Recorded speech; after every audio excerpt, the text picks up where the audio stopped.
이 시간 우리에게 주시는 하나님 말씀은 신약성경 마가복음 5장 25절에서 34절 말씀입니다.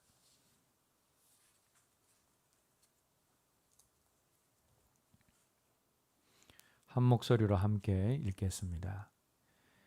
12해를 혈류증으로 앓아온 한 여자가 있어 많은 의사에게 많은 괴로움을 받았고 가진 것도 다 허비하였으되 아무 효험도 없고 도리어 더 중하 여겼던 차에 예수의 소문을 듣고 무리 가운데 끼어 뒤로 와서 그의 옷에 손을 대니 이는 내가 그의 옷에만 손을 대어도 구원을 받으리라 생각함이라.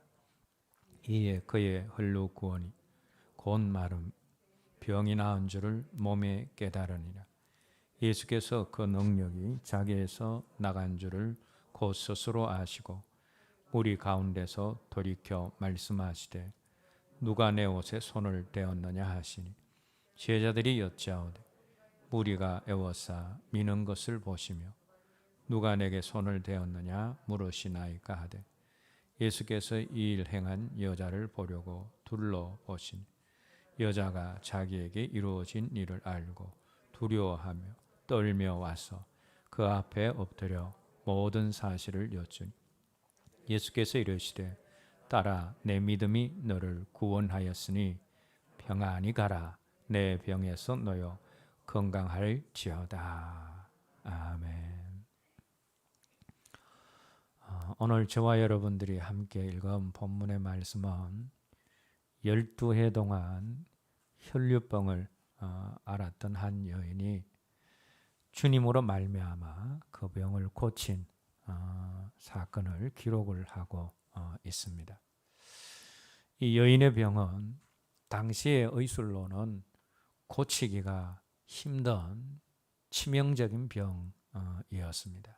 그래서 오늘 본문 말씀에도 보면 많은 의원들에게 의사들에게 찾아갔지만 그 병을 고치지 못하고 재산만 탕진했다라는 그런 말씀이 나옵니다. 그런데 다행한 것은 이 여인이 그 절망적인 상황에서 간절한 믿음과 소망을 가지고 우리 주님께 나아왔다라는 겁니다. 자신의 조용하고 또 소극적인 성격 때문에 적극적으로 주님께 병을 고쳐달라고 매달리지는 않고 호소하지는 않았지만 살며시 주님 가까이에 다가와서 믿음을 가지고 주님의 옷자락을 만졌습니다. 그러자 놀라운 일이 벌어졌습니다. 주님으로부터 치유의 능력이 나와서 오랫동안 자신을 괴롭히던 그 질병에서 떠나게 되었습니다. 그런데 오늘 본문 속에서 참 인상적인 것은 여인이 주님의 옷자락을 만진 후, 즉 주님을 접촉하고 만진 것에 대한 주님의 반응입니다. 여인이 주님의 옷자락을 만지자 우리 주님이 누가 나를 만졌느냐? 누가 내 옷을 만졌느냐? 라고 예수님이 물으셨습니다. 그러자 제자들이 주님, 지금 많은 무리들이 예수님 주변에서 이리 밀리고 저리 밀리고 해서 주님께 접촉한 사람이 많습니다. 그런데 어떻게 누가 나를 만졌느냐? 그렇게 물으십니까? 라고 대답을 하자 우리 주님이 아니다. 나를 만진 사람이, 나를 진정으로 만진 사람이 한 사람이 있다. 그 사람이 누구냐라고 물으셨습니다. 우린 여기에서 한 가지 중요한 사실을 발견하게 되어집니다. 밀고 밀리는 상황 속에서 많은 사람들이 주님께 닿았지만 주님께 진정으로 접촉한 사람, 주님을 진정으로 만진 사람은 한 사람이었다라는 겁니다. 여인이 고침받는 그 장소에 많은 사람들이 예수님을 둘러싸고 있었습니다. 며칠이나 하루 종일 예수님을 따라다닌 사람도 있었을 것입니다. 또 어떤 사람들은 예수님과 좀 더 친밀했기 때문에 다른 사람들보다 주님 가까이 있었던 사람들도 있습니다. 주님의 얼굴을 직접 보고 또 말도 섞은 사람들도 있을 것입니다. 제자들은 그렇게 주님 주위에 있던 많은 사람들이 주님을 다 접촉했다고 생각을 했지만, 그러나 우리 주님은 오직 한 사람만이 나를 진정으로 만졌다, 그렇게 말씀을 하고 계십니다. 여러분, 오늘 본문의 상황을 우리 교회 안으로 그대로 한번 가져와 보십시다. 우리 주님이 교회 안에서 누가 나를 만졌느냐 라고 질문을 하십니다. 그때 제자들이 그 주님의 질문에 어떤 말을 했겠습니까? 주님, 이곳에는 주일을 성수하는 사람들이 많습니다. 11조를 드리는 사람도 많고 때에 따라 열심히 기도도 하고 예배 빼먹지 않고 찬송도 열심히 하는 사람들이 많습니다. 그런 사람들이 다 주님을 만지고 접촉하지 않았겠습니까? 라는 말을 주님께 했을 것입니다. 그때 주님이 대답하십니다. 아니다. 다 나를 만진 사람들이 아니라 한 사람이 나를 만졌다. 그가 누구냐? 라고 물으실 것입니다. 오늘날 많은 사람들이 교회를 다니고 주님의 이름을 부릅니다. 그리고 자신이 주님을 잘 알고 있다라고 생각을 합니다. 그러나 진정으로 주님을 만나고 접촉한 사람은 그리 많지 않습니다. 사랑하는 여러분, 여러분들은 주님을 진정으로 만나고 진정으로 접촉하셨습니까? 아니면 주님의 주위를 다만 둘러싸고 있는 사람들입니까?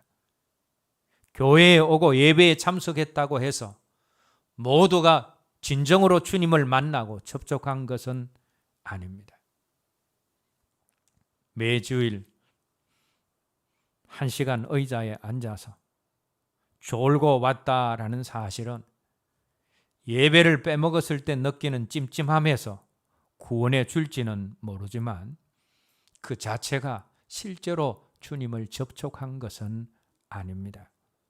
제자 훈련을 받고 선교를 다녀오고 전도 훈련을 받았다고 해서 반드시 주님을 진정으로 만진 것이라 생각해서는 안 됩니다.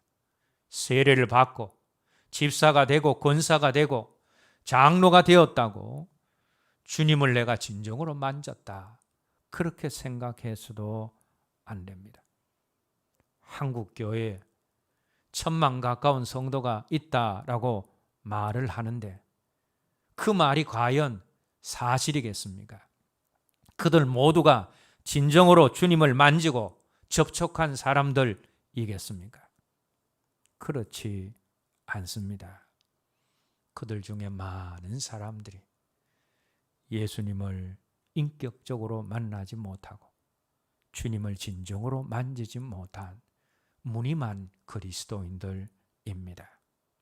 그러나 오늘 예배드리는 저와 여러분들 모두 가운데는 한 사람도 빠짐없이 주님을 진정으로 만나고 주님을 진정으로 만질 수 있고 실제적으로 주님을 아는 우리 모두가 되었으면 합니다.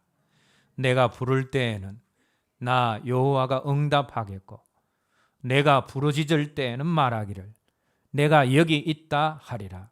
너희가 전심으로 나를 찾고 찾으면 나를 만나리라 하신, 우리가 만나기를 간절히 원하고 우리가 간절히 기도하면 자신을 나타내 주시고 만나 주신다고 약속하신 그 하나님을 저와 여러분들 모두가 실제적으로 인격적으로 만날 수 있기를 바랍니다.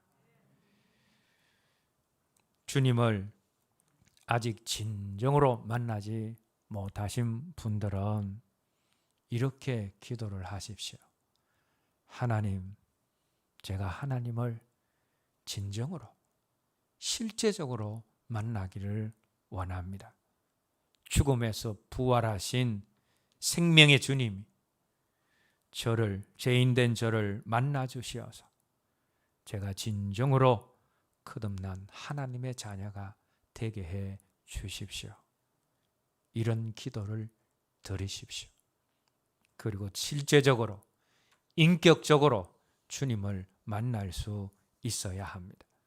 주님의 근처에 있는 것으로 만족하지 말고, 교회에 다니는 것으로 만족하지 말고, 자신이 알고 있는 교리나 신앙의 지식으로 만족하지 말고, 진정으로 주님을 만지고 진정으로 주님을 만나고 접촉할 수 있어야 합니다.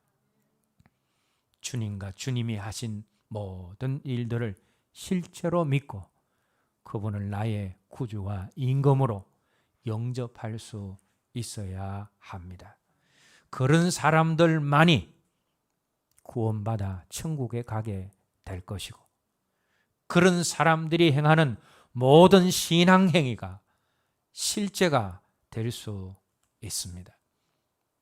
우리가 기도하고 금식하고 찬송하고 예배하고 전도와 선교도 하고 헌금도 하고 헌신과 봉사 등등 우리가 행하는 모든 신앙 행위에 실제인 것이 있고 실제가 아닌 것이 있습니다.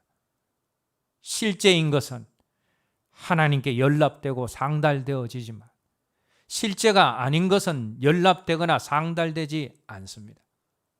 실제인 것은 하나님이 기뻐하시지만 실제가 아닌 것은 하나님이 기뻐하시지 않습니다. 실제인 것은 그것에 열매가 있지만 실제가 아닌 것은 아무리 해도 열매를 거둘 수가 없습니다. 그런데 어떤 사람들이 행하는 그 모든 신앙 행위가 하나님을 기쁘시게 하고 하나님께 연락이 되어지고 열매가 있는 실제가 될 수 있습니까? 주님을 진정으로 만지고 접촉해서 주님이 자기 안에서 실제가 된 사람들이 행하는 모든 신앙 행위가 하나님께서 받으시는 실제가 되어지는 것입니다. 아무리 많은 신앙 행위를 한다 할지라도 주님을 진정으로 접촉하지 못하고 만나지 못한 사람들이 하는 그 모든 신앙 행위는 실제가 되어서 하나님을 기쁘시게 할 수가 없습니다. 그래서 우리가 마지막 때에 구원받고 우리가 행하는 모든 신앙 행위가 실제가 되어서 열매가 있으려면 주님을 실제로 접촉하고 만나고 인격적으로 만날 수 있어야 된다라는 겁니다. 그래서 주님을 실제적으로 접촉하고 만지는 것은 우리가 주님을 실제로 영접하고 믿는 것은 우리의 구원이 걸려있고 우리의 신앙행위에 실제가 걸려있는 중요한 문제이기 때문에 우리가 교회에 나오면서 사활적으로 이 문제를 먼저 해결해야 합니다. 주님을 실제로 만지고 주님을 실제로 접촉하고 인격적으로 주님을 만난 사람이 되어야 한다라는 것입니다. 자, 그런데 여러분, 우리가 주님을 실제로 만지고 접촉하는 것은 예수 믿고 구원 얻을 그때에만 그렇게 해야 하는 것이 아닙니다. 예수 믿고 난 이후에도 우리의 모든 일상과 삶 가운데 순간순간 내가 예수님을 실제로 만지고 실제로 접촉하면서 우리가 살아가야 된다라는 겁니다. 주님 처음 만나서 구원 얻을 때만 실제적으로 접촉하고 하는 것으로 끝나는 것이 아니라 구원받은 이후에 우리 삶의 매 순간순간마다 주님을 만지고 접촉하고 그분과 인격적으로 교제하면서 살아가야 된다라는 겁니다. 로마서 5장 8절에서 10절 말씀 함께 읽겠습니다. 우리가 아직 죄인 됐을 때 그리스도께서 우리를 위하여 죽으심으로 하나님께서 우리에 대한 자기의 사랑을 확정하셨느니라. 그러면 이제 우리가 그의 피로 말미암아 의롭다 하심을 받았으니 더욱 그로 말미암아 진노하심에서 구원을 받을 것이니 곧 우리가 원수되었을 때 그의 아들의 죽으심으로 말미암아 하나님과 화목하게 되었은즉 화목하게 된 자로서 더욱 그의 살아나심으로 말미암아 구원을 얻을 것이니이다. 여러분, 이 말씀은 우리가 예수 믿어서 구원받고 난 다음에 어떤 삶을 살아야 되는가를 우리에게 보여주고 있는 중요한 말씀입니다. 9절 앞부분 보시기 바랍니다. 그러면 이제 우리가 그의 피로 말미암아 의롭다 하심을 받았으니, 여러분, 이 말씀은 한마디로 표현하면 뭡니까? 예수 피를 믿어서 우리가 의롭다 함을 받고 구원받았다라는 그 말씀입니다. 자, 그러면 여기서 그쳐야 되는 것이 아니라 그 뒤에 말씀이 예수 믿고 구원받은 다음에 우리가 어떻게 해야 되는가를 말씀하고 있습니다. 그 다음 단어가 무엇입니까? 다시 의롭다 하심을 받았으니 더욱이라는 그런 단어가 나옵니다. 여기 더욱이라는 이 단어는 주님을 실제로 접촉해서 예수 믿고 의롭게 되어서 구원받은 다음에 그것으로 그치는 것이 아니라 더욱 진전된 무엇인가가 우리에게 있어야 한다라는 것을 보여주는 그런 단어입니다. 그리스도인이 처음 주님을 실제로 접촉해서 구원받는 것, 예수 믿어 구원받는 체험은 참으로 놀라운 것입니다. 그렇게 됨으로 의롭게 되고 구원받고 새 사람이 되고 새 생명을 얻습니다. 그러나 그것이 끝이 아닙니다. 우리가 더 나아가야 할 자리가 있는데 그것이 무엇인가 하면 더욱 더 구원 얻는 자리로 가는 것입니다. 좀 전에 띄웠던 말씀 다시 한번 띄워주시기 바랍니다. 자, 9절 말씀 보시면 의롭다 하심을 받았으니 구원받았다라는 겁니다. 그 다음에 해야 되는 것이 뭐냐? 더욱 그로 말미암아 진노하심에서 구원을 받을 것이니 더욱 구원받는 자리로 가야 된다라는 겁니다. 10절 말씀도 마찬가지입니다. 10절 말씀 곧 우리가 원수되었을 때 그의 아들의 죽으심으로 말미암아 하나님과 화목하게 되었은즉, 하나님과 화목하게 되었다라는 것은 하나님과의 관계가 바로 형성되어서 그 사람이 구원을 얻었다라는 것입니다. 그러면 그 구원 얻는 사람들이 어떤 자리로 나아가야 됩니까? 그 다음에 똑같은 단어가 나옵니다. 더욱이라는 단어가 나오고 마지막에 구원을 받을 것이다, 것이니라 라는 말씀이 나옵니다. 그럼 우리가 여기에서 발견할 수 있는 것이 무엇입니까? 예수님을 실제로 처음 접촉해서 만나서 구원 얻는 그 자리가 거기에서 끝이 나는 것이 아니라 우리가 더욱 구원을 얻는 자리로 가야 된다라는 겁니다. 자, 그럼 여기서 더욱 구원을 얻는다라는 것이 무엇이겠습니까? 더욱 구원을 얻는다라는 이 말씀은 우리가 예수 믿고 난 다음에도 계속해서 죄를 짓습니다. 그 죄를 계속해서 짓는 것에서 우리가 구원받는 자리로 가야 된다라는 겁니다. 예수 믿고 난 다음에 우리의 자아가 저절로 죽습니까? 저절로 죽지 않습니다. 자꾸만 더 살아나는 것이 우리의 자아입니다. 그래서 우리의 살아나는 자아로부터 구원받는 자리로 가야 된다라는 겁니다.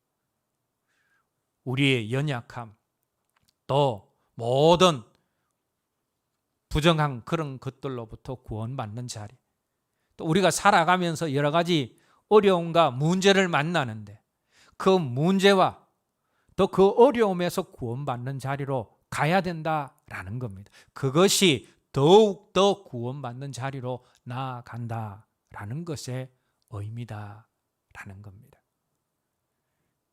주님을 실제로 접촉해서 예수 믿고 구원받는 것, 그것이 끝이 아니라 우리가 죄에서 구원받고 자아에서 구원받고 문제에서 구원받고 우리의 약함에서 구원받는, 더욱더 구원받는 그 자리로 우리가 모두가 나아가야 된다라는 겁니다. 그래서 구원받은 사람은 더욱더 구원받는 자리로 나아가야 됩니다. 자, 그러면 우리가 더욱더 구원받는 자리, 우리의 죄로부터, 우리의 자아로부터, 우리의 부족함과 연약함으로부터, 우리의 문제와 어려움으로부터 더욱더 구원받는 그 자리는 우리가 어떻게 갈 수 있느냐? 먼저 우리가 주님의 이름을 지속적으로 불러야 합니다. 여러분, 우리가 예수 믿고 난 다음에 그 이후에 주님과 실제로 접촉하지 않고 살아간다면 우리가 더욱더 구원받는 자리에 갈 수가 없습니다. 예수 믿고 난 다음에 주님과 아무런 교제 없이 살아가는 그 사람은 더욱더 구원받는 자리에 이룰 수 없습니다. 예수 믿은 이후에 우리가 지속적으로 주님을 실제로 만지고 실제로 계속해서 접촉해야 되는데 어떻게 하면 우리가 주님과 실제로 계속적으로 접촉하면서 살아갈 수 있겠느냐?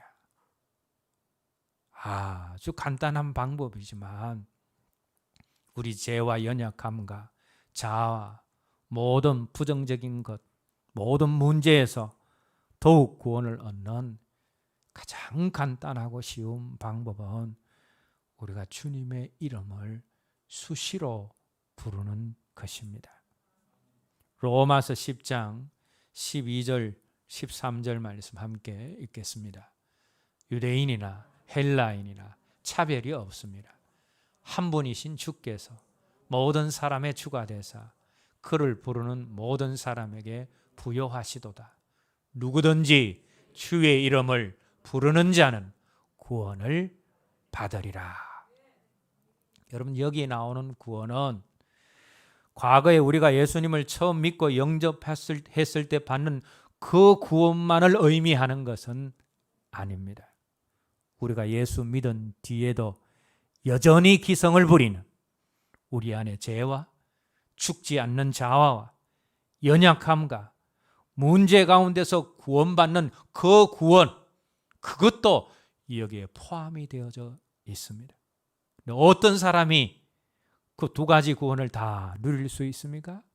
주의 이름을 부르는 자들이 구원을 누릴 수 있다라는 겁니다.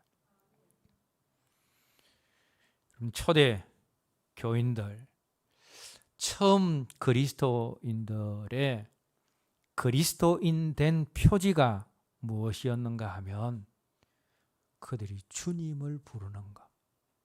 처음 그리스도인들이 그리스도인이다라는 그 표지가 무엇이었는가 하면 주님을 부르는 것이었다라는 겁니다. 사도행전 9장 14절 말씀에 보면 회심하기 전에 사도 바울이 예수 믿는 사람들을 잡아 핍박하는 일을 시작을 합니다. 그런데 그가 어떤 사람들을 잡아서 핍박했는가 하면 사도행전 9장 14절 말씀에 보면 주의 이름을 부르는 사람들을 잡아서 핍박했다라는 그런 말씀이 나옵니다. 바울이 왜 주의 이름을 부르는 사람들을 핍박했습니까?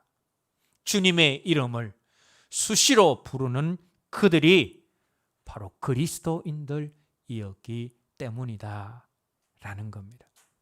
그러면 초대교회 교인들이 왜 주의 이름을 수시로 불러서 별명이 주의 이름을 부르는 자들이란 그런 별명을 얻었겠습니까? 그들이 주의 이름을 부르는 것에 있는 그 능력을 그들이 알았기 때문이다 라는 겁니다.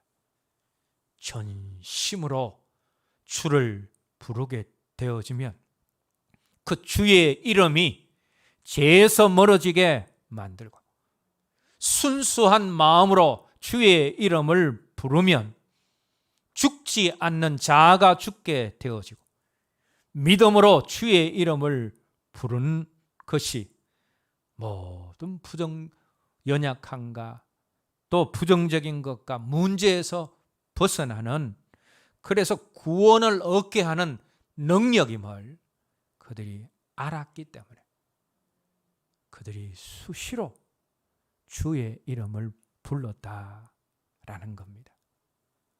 예수 믿고 난 다음에 회심한 이후에 나중에 사도 바울도 이 비밀을 알게 되어집니다. 그래서 사랑하는 제자 디모데에게 어떤 말을 하는가 하면 디모데후서 2장 22절 말씀에서 너는 주님을 순수한 마음으로 부르는 자들과 함께 주를 부르면서 그리스도인의 생활을 하라라고 그렇게 권면하고 있는 것을 보게 되어집니다.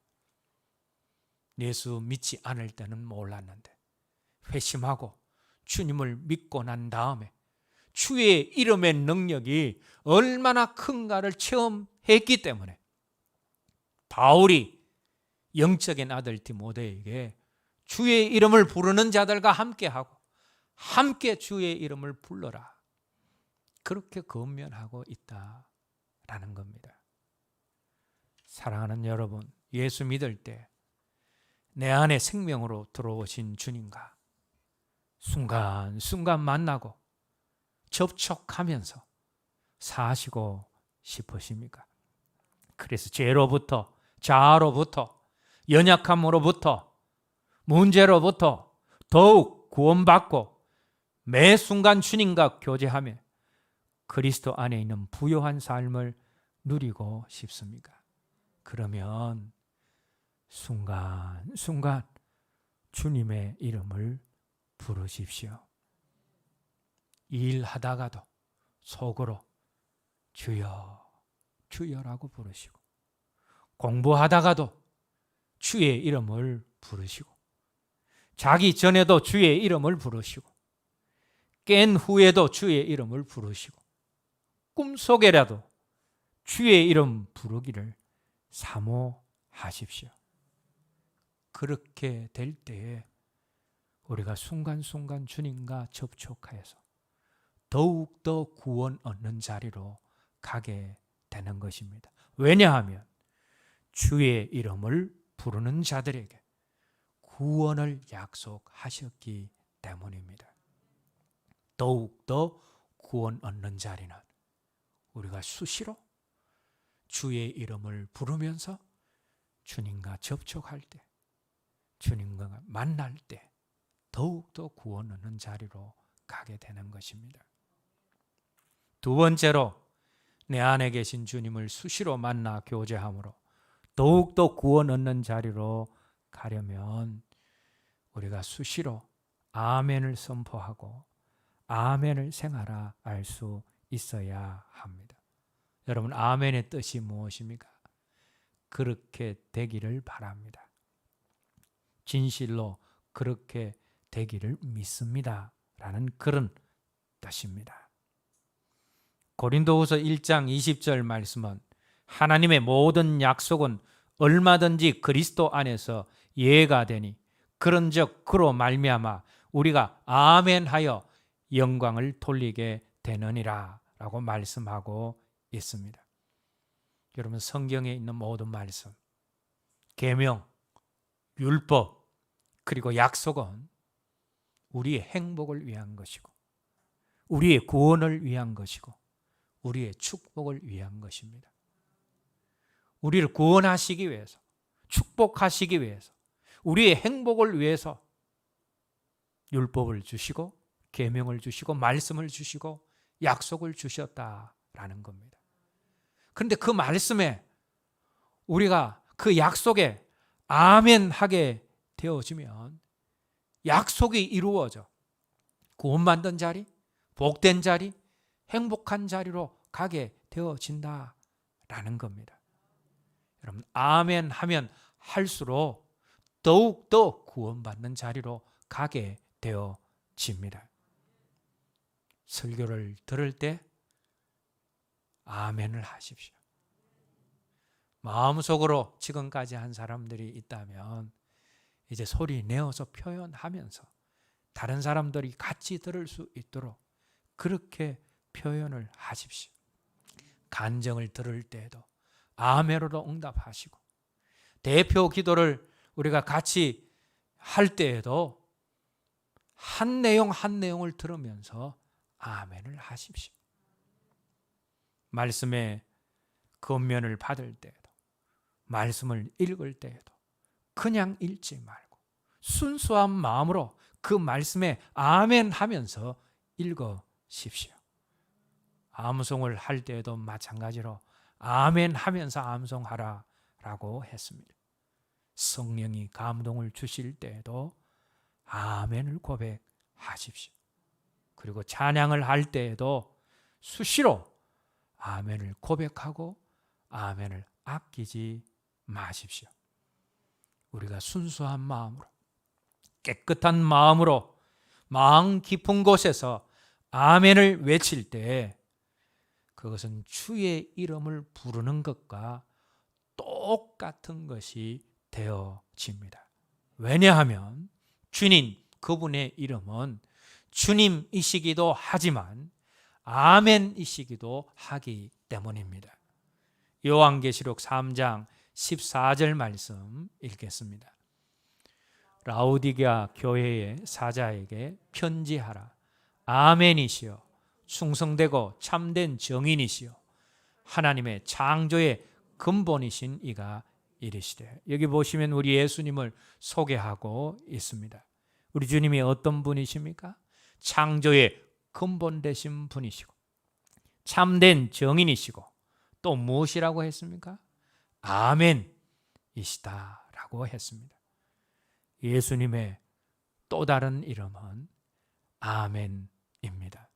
그래서 요한계시록 19장 4절 말씀에서 24장로들이 천상에서 예배를 드릴 때 하나님께 경배를 하면서 주님의 또 다른 이름인 아멘, 아멘을 연발하고 있는 것을 볼 수가 있습니다. 주님의 또 다른 이름은 아멘입니다. 주님은 아멘이십니다. 그래서 우리가 마음속 깊은 곳에서 아멘을 외칠 때, 주의 이름을 부를 때와 똑같이 주님이 우리 가까이 오시고, 그래서 우리가 주님을 만지게 되고 우리가 주님을 느끼게 되는 것입니다. 아멘은 주님을 찬양하는 것이고, 아멘은 주님을 부르는 것이고, 아멘은 주님 그분을 만지는 것입니다. 그러므로 우리가 전심으로 순수한 마음으로 믿음으로 아멘 할 때 그것이 수시로 주님을 실제로 만지는 것이 되어집니다. 그렇게 될 때에 죄와 자아와 연약함과 모든 문제로 구원받고 주 안에 있는 것으로 부요해지는 더욱더 구원 얻는 자리로 갈 수가 있는 겁니다. 우리가 주님을 수시로 접촉하려면 주의 이름을 수시로 불러야 된다라고 했습니다. 두 번째로는 뭡니까? 수시로 아멘을 외치고 선포할 수 있어야 된다. 왜? 주의 이름을 부르는 것과 아멘은 똑같은 것이기 때문이다 라고 말씀을 드렸습니다. 세 번째로 내 안에 계신 주님을 수시로 만나 교제함으로 우리가 더욱 구원 얻는 자리로 가려면 언제나 할렐루야를 외칠 수 있어야 합니다. 할렐루야의 뜻이 무엇입니까? 주님을 찬양하라. 하나님을 찬양하라. 주님을 찬양합니다. 하나님을 찬양합니다. 라는 그런 의미입니다. 시편 기자들은 하나님을 경배하고 하나님을 찬양할 때 할렐루야를 계속해서 반복하고 있습니다. 그리고 시편의 마지막 5편인 시편 146편에서 150편은 이 하늘에 속한 언어인 할렐루야로 시작하고 할렐루야로 끝을 맺고 있습니다. 우리도 하루의 시작을 할렐루야로 시작하고 하루의 마무리를 할렐루야로 마무리할 수 있어야 합니다. 왜냐하면 우리 하나님은 우리 하루에 우리가 만난 모든 일들을 합력해서 선을 이루시는 전능하신 하나님이시기 때문입니다. 하루 동안 만난 좋은 일도 안 좋은 일도 우리가 감사하며 믿음 안에 있을 때 하나님은 그 모든 것들을 다 합력해서 선을 이루심으로 우리의 입술에는 언제나 할렐루야가 있어야 합니다. 요한계시록 19장 1절, 3절, 4절, 6절에서 예배자들이 하나님을 경배할 때에 할렐루야를 외치고 있는 모습을 보여주고 있습니다. 할렐루야는 하나님을 향한 경배의 언어입니다. 어떤 상황 속에서도 외치고 바라는 할렐루야. 내 상황이 어떠하든지 고백하는 할렐루야는 하나님을 향한 최고의 경배입니다. 힘들고 어려울 때 고백하는 그 할렐루야가 하나님을 향한 최고의 경배가 되어진다라는 겁니다. 다윗이 시편 23편에서 여호와는 나의 목자시니 내가 부족함이 없으리로다. 여호와의 선하심을 찬양하고 있습니다. 다시 말하면 할렐루야를 바라고 있습니다. 그런데 다윗이 이 시편 23편을 기록한 상황과 형편은 다윗이 형통할 때 그의 모든 일이 순조로울 때가 아닙니다. 학자들은 이 시편 23편은 다윗이 압살롬의 반역으로 신도 제대로 신지 못하고 쫓겨가는 그 상황 속에서 지은 시라고 말하고 있습니다. 그럼에도 불구하고 다윗은 자신의 지금 상황과 형편에 관계없이 여호와는 나의 목자시니 내가 부족함이 없으리로다. 선하신 하나님을 향하여 할렐루야를 바라고 있는 겁니다. 그랬더니 하나님이 어떻게 하셨습니까? 정말 할렐루야가 다윗의 입에서 저절로 나오는 상황으로 만들어 주셨다라는 겁니다. 룻기에 나오는 나오미도 마찬가지입니다. 흉년의 때에 모압 땅으로 갔다가 재산 다 잃어버리고 남편과 아들까지도 다 잃어버리게 됩니다. 그리고는 빈털터리로 예루살렘으로 다시 돌아옵니다. 그런데 그때 자신의 상황과 형편에 상관없이 하나님을 전능하신 하나님으로 고백하고 찬양을 합니다. 자신의 형편에 상관없이 할렐루야를 그가 외친 것입니다. 그러자 하나님은 나오미의 무너진 기업을 다시 세워주심으로 나오미의 입에서 정말 할렐루야가 저절로 나오는 상황으로 만들어 주셨습니다. 어렵고 힘든 상황 속에서도 외치는 할렐루야는 주의 이름과 아멘과 마찬가지로 하나님을 부르고 하나님을 만지고 하나님을 신뢰하는 언어이기 때문입니다. 이제 말씀을 맺겠습니다. 우리가 주님을 실제로 처음 접촉해서 믿고 또 영접함으로 얻는 구원은 구원의 시작이지 끝이 아닙니다. 우리가 더욱더 이루어 가야 할 구원이 있습니다.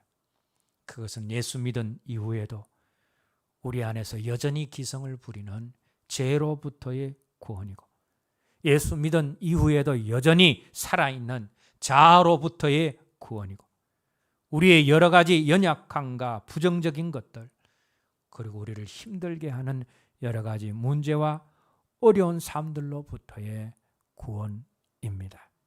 그리고 그 구원은 예수 믿을 때 우리 안에 들어오신 주님과 지속적으로 접촉하고 주님을 계속해서 실제적으로 만날 때 가능하게 되어집니다.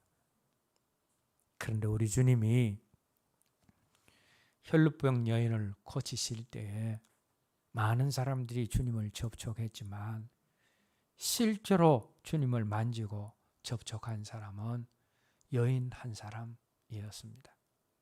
오늘 교회 안에도 마찬가지입니다. 교회 안에 많은 사람들이 실제로 주님을 만지고 접촉한 사람들은 많지 않다라는 겁니다. 그리고 주님을 실제로 접촉한 사람들 가운데서도 날마다 주님과 실제로 접촉하며 만나며 살아가는 사람 또한 많지 않다라는 겁니다. 주일에 예배당에 나와서 한 번 예배드리고는 일주일 동안 주님과 아무런 접촉 없이 살아가는 사람들이 생각보다 교회 안에 많다라는 겁니다. 여러분, 그렇게 주님을 영접한 후 주님과의 교제와 만남 없이 지속적으로 살아가는 사람은 이미 받은, 주님을 영접할 때 이미 받은 그 구원도 위태할 수밖에 없습니다. 주님과 접붙여져 있어야지 열매 맺는 삶을 살 수 있고, 그 열매가 계속 없으면 그 가지도 꺾어버리신다라고 말씀하셨습니다.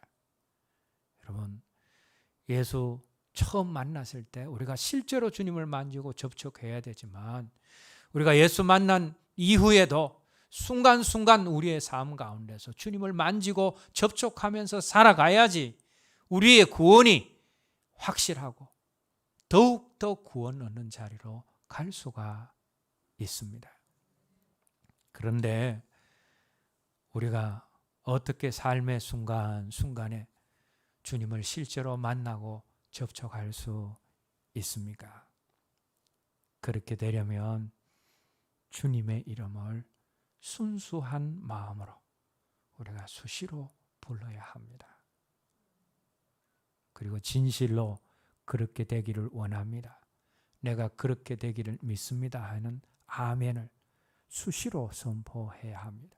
주의 이름을 부르는 것과 아멘을 선포하고 외치는 것은 똑같은 것이기 때문입니다. 주님이 아멘이시고 아멘이 주님이시기 때문입니다.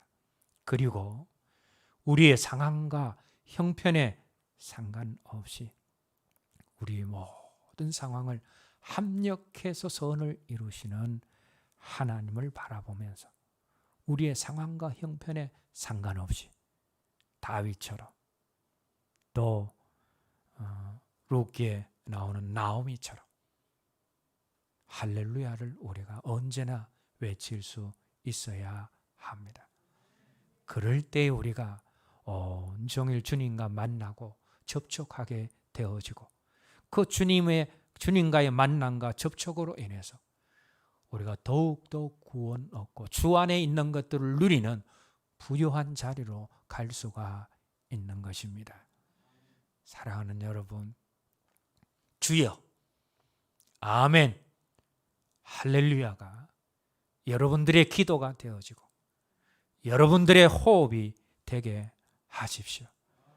그러면 우리 삶에서 주님이 지속적으로 나타나실 것이고, 우리가 더욱 주님을 더 알아가게 될 것이고, 주님 그분을 실제로 만나고 접촉하게 될 것이고, 그렇게 될 때 그분의 생명 안으로 더 들어가고 그분의 부활의 능력으로 우리가 더 충만하게 되어지고 더욱더 그분 안에서 부요해지며 죄와 자아와 모든 연약함과 부정적인 것과 우리 삶의 모든 문제와 어려움으로부터 구원받는, 더욱더 구원받는 자리로 나아가게 될 것입니다. 기도하겠습니다.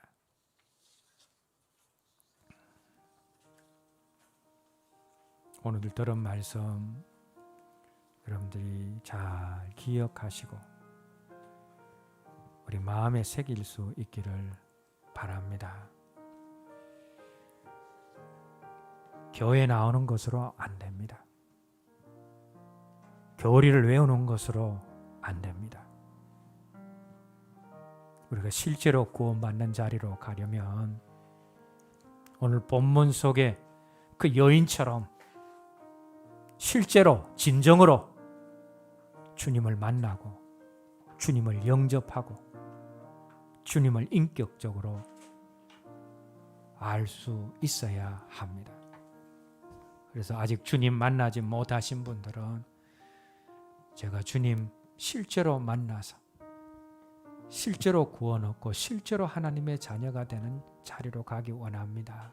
그렇게 기도하시고, 그리고 이미 주님을 만났을지라도 순간순간 매 순간 주님과 동행하는 삶, 주님을 실제로 순간순간 만지는 삶을 살고 있지 않다면 주의 이름을 수시로 우리가 불러야 하고 수시로 아멘을 선포하고 언제나 할렐루야를 외칠 수 있어야 합니다.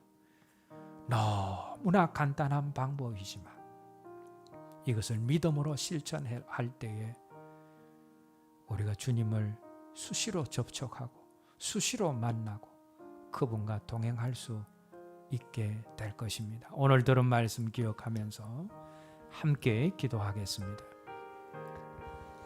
하나님 아버지, 오늘 이 자리에서 예배하는 모든 이들이 우리 주님을 실제로 접촉해서 믿고 영접함으로 얻는 구원받는 사람들이 다 되게 하여 주시옵소서. 그러나 이 구원은 시작이며 끝이 아니며 우리가 더욱더 이루어 가야 할 구원이 있음을 알게 하여 주시오. 주의 이름을 지속적으로 부르고 수시로 아멘을 선포하고 언제나 할렐루야를 외침으로 주여 아멘 할렐루야가 우리의 기도가 되고 우리의 호흡이 되게 함으로 우리 안에 있는 생명으로 계신 주님을 지속적으로 접촉하고 만남으로 예수 믿은 이후에도 우리 안에서 여전히 기성을 부리는 죄로부터, 예수 믿은 이후에도 여전히 살아있는 우리의 자아로부터, 우리의 여러 가지 연약함과 부정적인 것들, 우리의 힘들고 어려운 모든 문제와 삶들로부터 구원받는 더욱더 구원 얻는 자리로 가게 하여 주시옵소서. 예수님 이름으로 기도드립니다.